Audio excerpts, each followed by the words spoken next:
way. Now we get access to the remote electrical charge, or in other words, it's a gun that shoots lightning. You can fire it pretty quickly too. It's almost like playing a third-person shooter Arkham game. But who would want that? That sounds like an absolutely awful idea in my opinion. So this might seem a bit different than what I usually do, but those of you that have been around the channel for a long time may remember that my channel initially started because of my Arkham City and Arkham Asylum videos, so I have a love for these games by Rocksteady, and quite a lot of people have been asking for my thoughts and opinions on Suicide Squad, so I thought I might as well get to it. After all, I was asked for mine on Gotham Knights, and I never finished that game, so that says a lot about that. Also, I tried writing a script for this, but every time I ended up reading it, it sounded kind of forced and robotic, so I've kind of just written out a bunch of talking points, and I'm hopefully just going to hit each of them. There's not really going to be any rhyme or reason, maybe, to how I'm doing this, so hopefully I keep it sort of simple. But also, yes, there will be spoilers in this, because I feel like you cannot talk about this game without mentioning spoilers. So that is your one and only warning, so let's jump into it. Alright, so first off, the actual gameplay, I didn't hate, believe it or not. Kind of. Let me explain. So, obviously, yes, while this is set in the Arkhamverse and is made by Rocksteady, it does not have anywhere near the same kind of gameplay as the Arkham games. This isn't a, melee brawler combo game. This is a third-person shooter with jumpy movement controls and looter shooter elements. And like most people, when I saw the first gameplay reveal, I thought it looked like shit. It just looked very bland and very boring. However, as I've said a few times, and a big thing anyway when it comes to games, sometimes seeing something and playing it makes all the difference. And again, to a degree, I think that is the case with Suicide Squad here. So the game's got 4 different characters, and everyone's going to gravitate towards somebody. I initially went towards King Shark and Deadshot just because I thought they were the coolest looking, but long story short, I ended up not really enjoying either of their playstyles that much. Okay, to be fair, King Shark is pretty fun. It's very, and I've heard a lot of people say this, it feels a lot like playing as the Hulk in those old Ultimate Destruction games. Granted, the Hulk now has a minigun, but still, like his whole jumping around thing, like he can jump entire skyscrapers, very reminiscent of those old games, so maybe it's a nostalgia thing, I don't know. Deadshot, on the other hand, as it would probably make sense, he's limited. Oh, I should mention that every character is limited to 3 weapons. So there's a bunch of different weapon types, but I think maybe like 6 or 7. But every character can only use 3. So like Deadshot gets assault rifles, snipers, and pistols, and King Shark gets like miniguns, shotguns, and I think assault rifles as well. I could be wrong.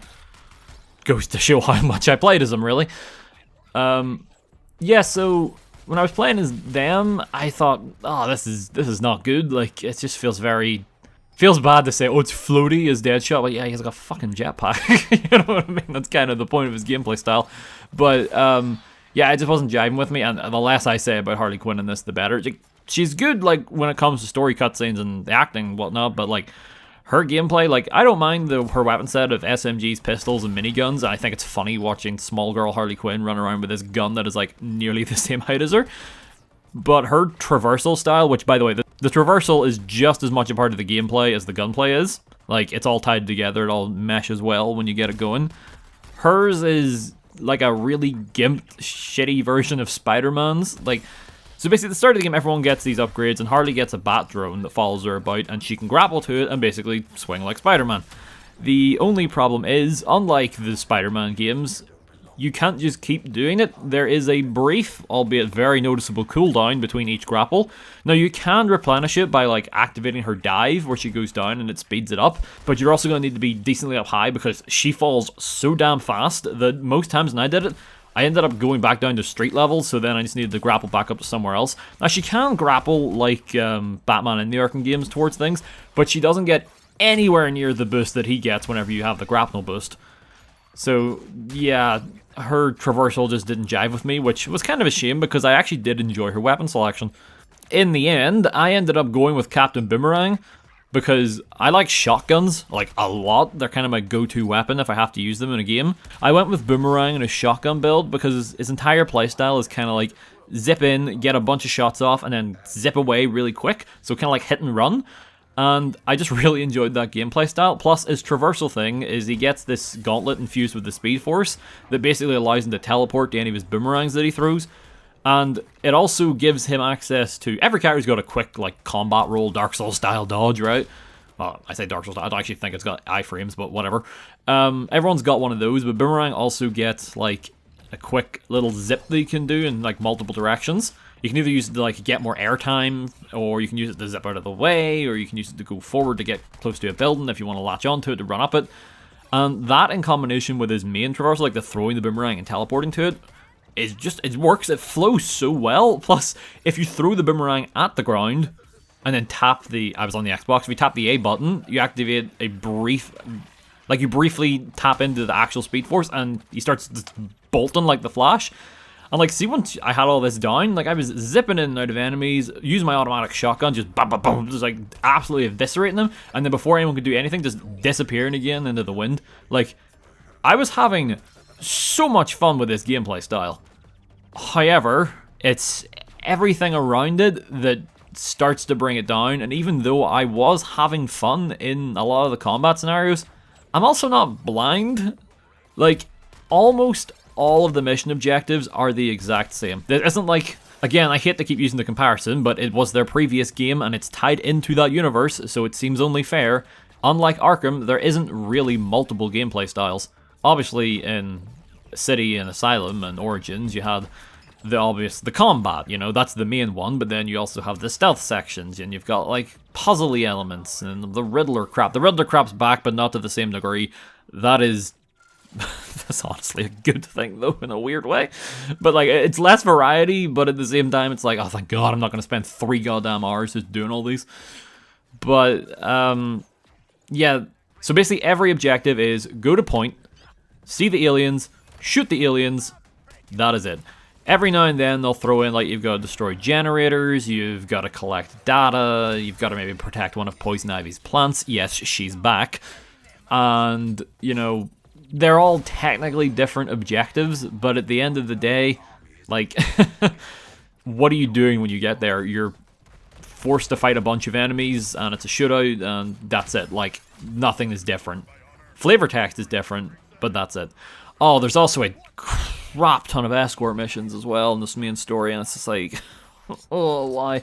I'm kind of being, I'm kind of not talking about the story just yet. I want to, like, I've got a lot of thoughts on that. I kind of want to put them all together. It's like probably the last half of the video, I'm gonna be honest. But yeah, like, there's, oh god, nobody likes escort missions. It's 2024. Can we please stop with escort missions? The only game that I can think of that did it well was RE4, because as much as people like to complain about her, Ashley's not that bad.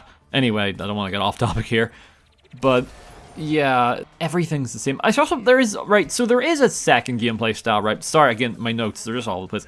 There is a second gameplay style, right, where you eventually unlock this guy called Gizmo, right, in the story, and I'm not too versed on my, like, expanded DC lore, so forgive me that I don't know who Gizmo is, but basically, he gives you a car, and I know just saying those 3 letters together has already triggered a bunch of people who did not like the Batmobile sections in Arkham Knight. Thankfully, they're not as prominent. In fact, these sections are so scarce that I could barely even find the footage to show you. The only time that I think one of his vehicles appeared for me was in the final boss fight, which that in itself is a can of worms we'll get into.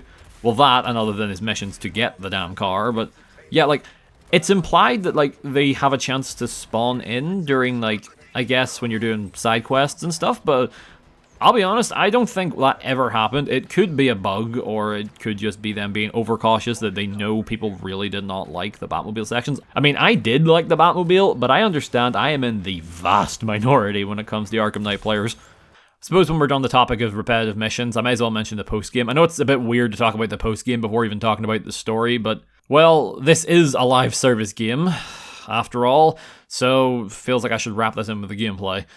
So after you finish the main quest, it's basically turns straight into the live service, and there's a bunch of missions around the map that you can basically do to get this kind of currency. As far as I'm aware, it's not premium currency that you can buy, and to be entirely honest, you get so much of it that you really shouldn't need to be grinding out these missions anyway. These side quests are basically just repeats of all the ones you would have been doing throughout the game anyway, so again, nothing new. But then, you're hit with your, like, end game live service rank thing, which is separate from your actual character level, and it goes up so slow. Basically, the idea is you get these 3 other missions outside of the repeating ones. Well, I say that, but... Well, okay, right, so you get these 3 missions, basically, which every time you do them, you can pump up the difficulty. It's like a mastery level. So, like, say you go in the first time, you have mastery level 1, you beat it, and then the next time you go in, you can go to mastery level 2. So you need to do the highest difficulty to unlock the next one, so on and so forth, right? But there's only 3 of these missions, and, like, they literally are the same 3 missions, and they do not change. One is protect Poison Ivy's plant, one is get data for Luther, and the other is destroy generators. So these 3 missions, they all give the exact same amount of experience, but they are not created equal. If you're going to do this, for some reason you want to grind out these endgame ranks that, let's be real, right now get you nothing because there's no other seasons, so you're literally grinding out ranks to do these things that you're already doing, you want to do the generator one. Ivy's plant garden mission is timed based, so it's always going to take the most amount of time, and the data collection for Luther requires you to kill X amount of enemies, so it's going to take a while as well. At least the generator one, it gives the same amount of XP as the others, and it's a hell of a lot faster, because all you need to do is focus on the enemies guarding the generators, you take them out, take out the generators, and that is it. You can basically get it done in like 3 or 4 minutes. Again, assuming I was boomerang, so I was quick zipping in and out, blasting a guy, taking down the generator, getting the next one, so on and so forth. So while you have these options of 3, there's no reason to do the other 2, as far as I can tell. So you just keep doing the same one over and over and over again. I say, oh, it's so monotonous. Oh, I actually nearly forgot. There is a 4th mission in the post-game. It's like a horde mode. Couple of problems with that as well, because of course, one of them, it's like you're in this big open world kind of section, so one of the other Earth metropolises, but like, the hordes aren't always coming towards you. Like, a lot of the time I was having to run around and find them. In fact, it's probably what most of the footage in the background is for this, because it's just the quickest way to get footage, like, consistently of in-game. And it's not difficult either. Like, as you go along, like, it goes up mastery level, so it gets more difficult. I ended up just stopping at around, I think it was mastery level 28, 29, because I got bored, right? I could talk about it a lot, but it's like, it's a horde mode, you run around, you kill things. There's a 3 minute, time limit, and every time you kill something, you get more time. I was never in a position, even when I was trying to run around, to find more enemies, because, again, for some reason, they don't constantly spawn in near you. I was never at a point where I was worried about running out of time. Not a lot to say on that. It's definitely not something I could see myself putting a lot of time into, unless it gets changed a bit. Sure as shit, no COD zombies or horde mode from Gears of War, that's for damn sure. So that's like the end game, right? You're doing all this to grind it out, and the Season of Infamy or whatever it's called, which at the minute it's like Bane Venom based weapons, which they do look cool and they do pack quite a punch, but again, you're literally getting these weapons to do these 3 missions. So the mission you're doing is what you'll be getting a weapon for to do better, and then maybe to some people that sounds fun, but like, you know, this will probably be a bit better when the other seasons come in, assuming they're any good, and you can like do these missions and get good gear to then go to these other missions, which I will have to assume that they're a bit more difficult, because the game, by the way, is incredibly easy. Like, I don't think my build was very great, like, you know, it was just a basic shotgun run and gun build. But, sorry, at the very beginning, I got a legendary shotgun, like, right near the beginning. Could have been a lucky drop, maybe it was, you know, it's a piece of loot that you always get, I don't know. It was automatic, it had great freaking, like, perks on it, and then I just used it for the entire game. I will say that is kind of something I will give, like, the game credit for. Weapons don't seem to have levels, so it's not like, you know, you're leveling up and you're like, ah, that good weapon I just got, immediately useless. Like, no, I literally, like, not hyperbolic, I literally used this shotgun from like level 2 or 3 with Boomerang all the way to the end, and it is what you're watching me use for the majority of this footage.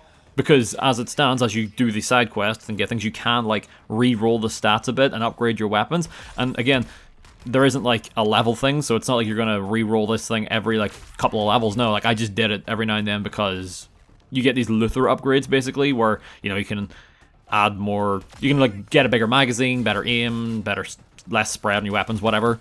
So like you can get those like later on. So I was just re-rolling so I could get those attached to the guns. I would go more in depth about this, but it's really not that important because, you know, if you get a good gun, you've got a good gun. It doesn't really matter what these superfluous kind of little upgrades are. But yeah, so that is kind of a good thing. Like, you know, once you've got a good weapon, you can stick with it if you want. But again, that also then... A lot of these thoughts of mine, by the way, are like kind of, as I'm talking here, they're kind of coming to mind. I'm supposed like, since I'm saying like, oh, I had this shotgun from the start of the game and it's still doing me really well in the post-game stuff, that kind of also hinders the post-game. Because, well, if I have this legendary weapon that is just kicking ass... Again, why would I bother grinding out the same 3 or 1 mission to get better gear if I don't really need better gear? Like, if I were to hit a wall and this weapon just became absolutely worthless, then yeah, I get it, but that hasn't happened, and unless they rebalance things, I doubt that's going to happen. So, yeah, as of right now, post-game, kind of worthless. So yeah, that's kind of my thoughts on like the overall gameplay, and if we're gonna go back to what I said, it's hard to really say I enjoyed the game when, if we're gonna be entirely honest, I enjoyed a quarter of it because I only played as Captain Boomerang. Like, the game does not force you to play as a specific character, which I do enjoy because it does mean if you're in a situation like me where the other 3 just really aren't doing anything for you, you can just stick with your one character, make them your main, and just blitz through the story with them, which is basically what I did. However, it's hard to say that like I enjoyed the game as a whole when I know I only enjoyed a quarter of it. I think the best way to do it, if you are going to play the game, right, is the game has these sections where they're called psyched up missions. You mainly get them in the main story when you're about to face down your character's kind of nemesis. So like Captain Boomerang, when you're about to face the Flash, like his, like the mission to fight the Flash is a psyched up mission for Boomerang, meaning he gets more health, armor, I think he does more damage, and you get a crap ton of more XP is what it says. And like, so at the beginning I was doing that, so I was like, oh, it's a mission where it wants me to play as King Shark, I'll play as him. A side quest that wants me to play as Harley, I'll go in as her. Yeah, I stopped doing that after like the fight with the Flash because I hadn't been leveling the other people up, and it was just miserable because I was like, yep, the entire time I was just like, I want to go back to playing as Boomerang, I want to go back to playing as Boomerang. So then I just went, well, why don't I? So I just played those missions as Boomerang. The game, it makes it look like you have to, because it keeps telling you, like, the other character will keep piping up, being like, this is my mission, I want to do it, and you can just be like, no. Or and then the game will keep saying, oh, press like left on the D-pad, go to character select, which makes you feel like, you know, oh, you gotta beat this character to go in this mission. You don't. You do not. If you are a Deadshot main, you've built him up to level 30, you are a sniping god, do not be switching over to King Shark because the game told you so, to then have to adapt to a somewhat different gameplay style, as he cannot use the same weapons as Deadshot. Just don't. Just play who you want and just leave it at that. The game tries to make you think that you need to level everyone up to 30, because once you hit 30, you'll get into like your, is it like squad ranks they're called, which is basically like, you know, you'll still keep gaining XP for that character, but it won't be character specific abilities anymore. Like, for example, you'll level up and you can take a perk that gets you 0.5 more XP, but that applies to the entire squad. But there's 120 levels of this, and since everyone can get to 30, you know, you get Captain Boomerang to 30, you can get the first 30 levels, you get King Shark to 30, you can get up to 60 now, then so on and so forth. Reading through them, none of them seem to really matter all that much. I'm sure they will again in the long run, but right now they don't, so until maybe a better grinding method comes out for other characters, just stick with who you are. You'll enjoy the game immensely more than trying to force yourself to jump between all the different characters, especially if you do not like said characters. You know, I only had 5 bullet points there for gameplay, and I've got about 8 here for the main story. Hopefully it doesn't go on as long. Yeah, I think we need to talk about the main story. Oof, where to begin? So first up, obviously, it's been cited a lot by now. Yeah, the game is tied into the Arkhamverse. This Batman is the Batman that we were playing through all 4 Arkham games. And it really does not need to be. Like, outside of a few lines from mainly Batman himself and Harley Quinn, plus the Batman, like, experience / museum you go to at the very beginning, there is nothing that really ties this back to the Arkham games. And like, okay, so the Arkham games weren't like Christopher Nolan, like Dark Knight trilogy levels of like realism, right? You had people like Solomon Grundy and Killer Croc, like all these crazy characters. And in Arkham Knight, they do mention Superman at one point.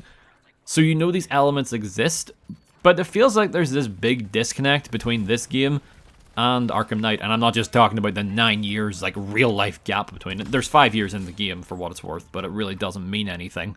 Yes, it is the same Batman, they talk about it, but it just doesn't feel like that Batman would be in this world, in a way. Maybe that's just me, I don't know, but it just seems kind of strange to me, okay? So obviously, the whole premise is you're the Suicide Squad, you get busted out by Amanda Waller, and then you find out that Brainiac has kidnapped and turned most of the Justice League. By the start of the game, he has turned Batman, Green Lantern, and Superman. You don't see Superman, by the way, until way later on, but that's neither here nor there. And then very early on, within like the first couple of missions, the Flash gets turned, and then the only one who's on your side is Wonder Woman. I say on your side, you see her like 3 times max, maybe? It's not like she's out helping you in the field or anything, really. But the name implies, Suicide Squad, kill the Justice League. You are in fact going to be hunting down, in a boss fight, and then killing the Justice League. And a lot of people, this doesn't sit right with a lot of people, and I understand, these are very beloved characters. And I get that, I do like the DC Universe, like, superheroes in general. Obviously, I'm more of a Batman guy than anything. I'm a bit basic that way, but my problem isn't hunting them down and killing them because I like them, except for Batman. We'll get to that. My problem is I don't care. Like, this is the Justice League, and I really did not give a shit when I unloaded an entire round of my shotgun into the Flash's skull, and then he died. I did not care, because while Arkham Batman has had, like, what? Arkham Asylum came out in 2009, so what, 15 years, roughly, of, like, build-up, and we've had that character, we've spent time playing as that character, learning about that version of Batman, like, so he's had build-up. The others are, like, we don't know anything about them. The Flash is only in the first few hours of the game until you put him down, and, like, all the others, you do not see them pretty much until, like, the chapter that's going to focus on their boss fight. The only exception, again, being Batman, who will taunt you over the radio throughout the game, which I really enjoy. Kevin Conroy does an amazing final performance as Batman in the Arkham series, and like, you can tell he's having fun with the role. Like, he gets to play Batman, but also like a weird version of Batman. Like, yeah, it's still the same guy, but his mind has been so altered by Brainiac that he's just like an asshole, basically, and like he's so like I'm not saying he's like a psychotic Batman or anything like that, but like he is willing to kill. You see this the first time he pops up, and it's like an interesting version of Batman to see, you know, for what it's worth. Like, a lot of people are like, oh, they don't like it, and it's like, that's fair, but there's also, it might not be Batman, which, okay, so this is a common theory that I've seen people floating around, and I think it was Comic Storian was where I first saw it, and this is something I noticed on my playthrough. There are multiple hints throughout the story that this might not actually be the Justice League. Like, these may be synthetic clones, or maybe pulled from another universe or some crap, like from Brainiac. So, like, when you first meet the Flash, Captain Boomerang accidentally cuts off his finger, right? But then, the next time you see the Flash, he has all of his thumbs and fingers. And, you know, that could be chalked up to, it could just be a mistake. Again, that's what Comic Storian was talking about. Some people said that. But then he also brings up, I didn't notice this one because I don't know enough about the Green Lantern, but he says, like, the Green Lantern ring, there's a part where King Shark equips it and is able to use it. That's not how the ring's meant to work, from what he explains. Plus, all of the Green Lantern constructs continue to, like the helicopters that have been created by the Green Lantern, continue to, like, fly around, and the characters talk about that, which implies that clearly there's something going on to a degree. And the big obvious one is there's a part where Wonder Woman just straight up shivs Superman in the chest with a big old bit of green kryptonite.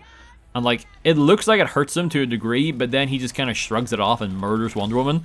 To my understanding, that should have killed him, and that's what she says. And also, I always thought Superman, like, he became weaker around kryptonite, but that doesn't even seem to be the case. You do get a different version of it later when it comes to his boss fight, the gold kryptonite, which is basically the game's excuse to allow you to hurt Superman. So, like, you know, who really knows there? The game does say, like Lex Luthor says, you know, they've been altered, like, their DNA, but honestly, it's probably going to end up being that they aren't the real Justice League, and they're just clones or something, because there's no way that Rocksteady did not assume there was going to be backlash here, especially with what happens to Arkham Batman. I hate calling him Arkham Batman, but I think you got to drive that point home that this is not just a new version of Batman, this is the version that we have all spent countless hours playing with. Like, you know, he gets set up on a park bench, Harley Quinn talks some shit to his face, and then just bang, dead. That's it, done.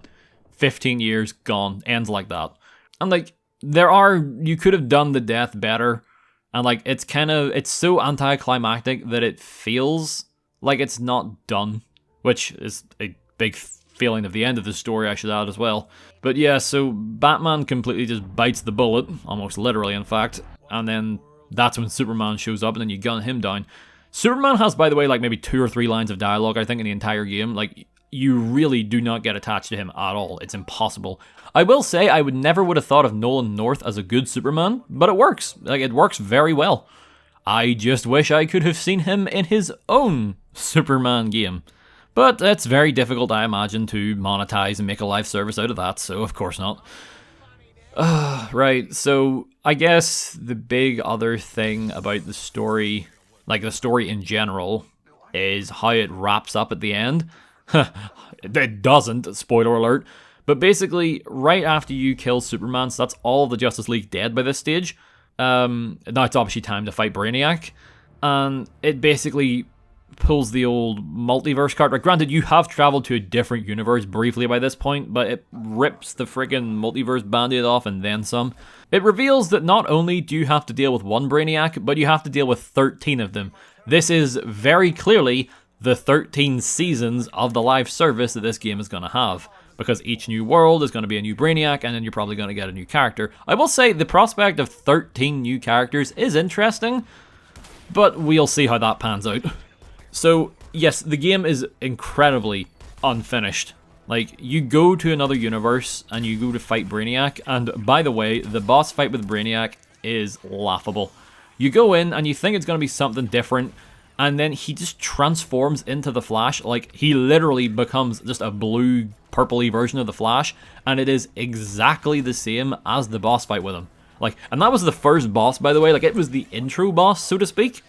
Like, your first big one. So it's pretty damn easy. The only difference is that once his health gets to certain levels, Brainiac will like disappear to heal for a bit, and then you'll bring in enemies, whereas in the actual Flash fight, that didn't happen. It just would go to a cutscene and then it'd go straight back to the fight. So it's slightly different, but when it comes down to it, if you're able to beat the Flash at the beginning of the game, you're gonna beat the final boss because it's the same goddamn thing. But yeah, once that's done, you go back to your universe, and then the game hits you with there's 13 other Brainiacs, so you gotta hunt them down, and that's it. And you can't do anything about it just yet because there's no seasons out of the game right now. So basically, you're gonna have to wait 13 seasons to get the actual finale of this thing, and there's a can of worms there we're gonna get to in the wrap up that is not good. It's not good at all. Right, so yeah, the story is pretty bad. Like, the premise, everything, it doesn't really work very well. Like, it's an interesting idea, it just was not done. Also, the suspension of disbelief that you have to think that the Suicide Squad would stand even the tiniest chance against this brainwashed version of the Justice League, it's insane. Because, like, very early on, when we first meet the turned Flash, he rips out Lex Luthor's heart and kills him in, like, you know, a split second because it's the Flash. And as soon as you see that, you have to wonder why he doesn't just immediately do that to everybody else. But again, it's a video game, so, you know, you can just kind of ignore that if you want. But it is, like, I have seen a couple people put that up as a complaint, so I thought I'd address it here because, fair enough, I understand. There is no reason why Superman doesn't come down immediately and just turn everyone into a paste. Okay, so I've been pretty negative about the story, but there are a few things that I really enjoy. Not to keep going back to just talking about how much I'm a stan for Captain Boomerang now, but like, he is the standout of this game. He is the highlight, and he is carrying this thing on his back. Like, pretty much every cutscene with him and a member of the Justice League or the Suicide Squad, it's just amazing. You've probably already seen most of them posted around. Like, some of them are just so goddamn funny.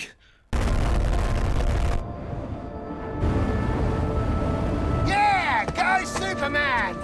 Oh fuck, it's Superman! I've even seen some people say, like, to them it makes him feel almost like the main character in a way, so, I mean, maybe that's one of the reasons why I just loved playing as Boomerang so much. It just felt right. Everyone does get their time to shine, though, to be fair. Like, you know, everyone's got their moments, so to speak. And I guess the other big thing that I really liked, and I don't think anyone could possibly find anything wrong with, is after the credits, which the credits come up very suddenly, by the way, it'll hit you like a friggin' brick wall. But right after the credits end, you get this beautiful tribute to Kevin Conroy, and like it nearly brought me like a few tears, honestly. Like it's beautifully done.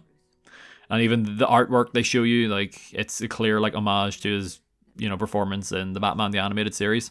The only thing I think it would have been nice if I don't know if they would have had any to begin with, because some of this game, like the audio may have been recorded over COVID, but I think it would have been cool if they maybe added behind the scenes stuff with Kevin, if there was any. Like they do in some games, like in the credits. I think BioShock Infinite, like they show like Troy Baker like singing in the credits, like some behind the scenes stuff. I think that would have been sweet if they had any of that for Kevin, but they might not have, so I understand. That's the only way I can even think to slightly improve it. Like it's just a nice send off, and it just the last thing you see, thank you Kevin with the Batman symbol. It's like it's just all you need, really, isn't it? It's still it's a year and a bit later, and it's still hard to believe that he's gone. So with that, that's kind of like my general thoughts. Like they're kind of wrap up, and like how did this happen? It's been 9 years since Arkham Knight. Game development can be hell, I understand that. I did a little bit of game development course, so like I understand the basics, but I can see like that kind of thing at the end of the tunnel about how like something so simple in concept, how it sounds, could take forever. And I get it, like games take a long time to develop, and it's better that maybe it took this long than rather it be rushed. But did Suicide Squad and Gotham Knights get mixed up at some point during development? So Arkham Origins, a game I'm kind of iffy on, was created by Warner Brothers Montreal, which is the same guys that made Gotham Knights. And Arkham Origins ends with Deathstroke in a cell being approached by Amanda Waller, implying that she's going to get him for the Suicide Squad. So I initially thought that if there was ever going to be a Suicide Squad game, it would be the Arkham Origins devs would take that up, and it would probably be a game starring Deathstroke, and then maybe some other characters. Switch between them kind of like how you would in Arkham Knight. Maybe even the similar gameplay style as the Arkham series. Because as much as I'm not the biggest fan of Arkham Origins, it does a lot right. I still stand by the fact it has the best boss fights in the series, and it's not even a contest. I feel like they would have been the ones to make a Suicide Squad game. Plus, the premise of Gotham Knights, despite the fact it is in an alternate universe than the Arkhamverse, its setup is literally Batman is gone, and now Red Hood, Robin, Nightwing, and Batgirl have to like take up the mantle, and that is pretty much how Arkham Knight ended. Like, obviously, we're pretty convinced that with this now, with Suicide Squad, we know he didn't die, obviously, but even if he didn't die, he disappears. Bruce Wayne's gone for as far as they're aware. Like, Arkham Knight ends in a way that perfectly would have set up Gotham Knights if you just tweaked a few things of the story. You have to find a way to get Oracle to go back to being Batgirl, after obviously being paralyzed from the waist down by the Joker. But this is a superhero game, and the amount of crazy things that there have been, you could just she'll probably just design tech that, her or Lucius Fox would design tech that would let her walk again, let her be Batgirl. That's probably what you could do. So yeah, Arkham Knight was clearly going that sort of direction, and it boggles my mind why they didn't swap projects. Like, why not give WB Montreal a Suicide Squad game, and then why not have the Arkham devs continue making an Arkham proper, like, sequel starring the characters that we got to play as? Because that's the thing, you get to play as, like, all those characters in Arkham Knight, almost as a teaser for what's to come. Like, everyone gets their little story campaign that is like, only 30 minutes long. I mean, Batgirl gets an extended one, which is so much fun. But you also get to play as Nightwing and Robin in the story mode of Arkham Knight. So it's like, you see they're capable. They could have taken up the mantle, but no. The only hint we get towards those characters is a bloody Robin mask before the Batman fight, implying that he may have killed him. So, like, what is next for the studio at this point? Well, Gotham Knights and Suicide Squad, as of yet, because Suicide Squad being a live service, things could change down the line, I suppose. We're being optimistic here. They did not review favorably at all. I'm not sure about sales figures. It's too early to tell with Suicide Squad, and I never looked up Gotham Knights, but I can't imagine they were incredible. The way I see it, with the way things are panning out right now for Suicide Squad, a few things could happen. Best case scenario, I suppose, is they're able to get these 12, 13 seasons out, and the game lives long enough to see that. However, in the last few years, we have seen so many live service games just die before they ever reach their like end goal. And I do not want to be pessimistic here or seem like an asshole, but we cannot deny the fact that with this game's reviews being as low as they are, and it's not probably getting great numbers, like word of mouth will probably stop it, and there's just nothing to do after the story. Like, if people don't come back for these seasons, there is a likelihood that it just goes completely unfinished at one point and they have to scrap development, or one of the seasons, say maybe like you get to season 4 or 5, maybe they just like, right, we have to wrap this up. Like, it's going to feel rushed, but we need to wrap this up because we don't have the resources to keep this game going. And the worst case scenario that I hope does not happen by any stretch of the imagination, games are becoming so expensive nowadays that it is not unheard of for a game to flop and for it to immediately cause a studio to have to close. I really don't want that to happen because there is talent at Rocksteady, even though a lot of the people from the original Arkham series have left. There is clear talent here. Again, I think there is some good gameplay in here to be had, but you can't deny that there is the possibility that that could happen, that the studio could close. And Warner Brothers themselves aren't in a great position right now if any leaks or anything over the past couple of years have been anything to go about. So also, you know, maybe things don't go so well. The studio doesn't close, but maybe they're not able to finish out the live service stuff. They might want to go back to the Arkham series, like, you know, reignite that Batman Beyond game, or was it a Damian Wayne game I think was in development or something. You know, reignite that, get that going, try and get some goodwill back, because that's what people wanted. Like, let's be real, it's been 9 years since Arkham Knight. People just wanted another Arkham game, for what it's worth. However, I think that's also something that needs to be addressed. Sometimes game series, movie series, whatever, they just need to end, and there's nothing wrong with that. It's nice to have, like, again, like the clear like light at the end of the tunnel. Like, you have your beginning, middle, end of this story, and that is it. Sure, they could make another Arkham game, another superhero game or whatever, but it doesn't have to be set in that same universe. Let the Arkham series begin with Origins and end with Knight, and just have that be it. Like, that is fine. They did not need to have this tied in, but they did. And now, you know, here we are. Unfortunately, I don't even know if them coming out with another purely single-player Arkham game is probably even on the cards, because again, Warner Brothers, look at some of their other games. Look at Mortal Kombat 1. The prices in that game's store for its skins and costumes and what they're monetizing is disgusting, and it's very clear that the company is making their developers put shit like this in their games, because like back in 2015 when, you know, Arkham Knight came out, nothing like that. There was a kind of an overpriced season pass, I'll give it that.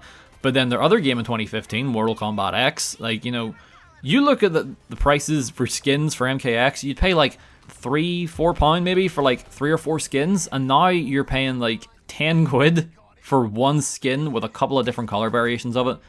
And if that's a track they're set on, like, I don't know. Like, I don't think there's... I think the time has passed, and the Arkham series is done, and we're never going to get anything like that again. And to be frank, I wasn't truly expecting Suicide Squad to be that game, but nonetheless, it's sad to see that this is where this series has ended up, because again, like it or hate it, they tied it into the Arkhamverse, so like, while it might not play the same at all, it's still part of that story, so I feel like I can critique it as such. So, I'm hoping for the best, but I'm not holding my breath.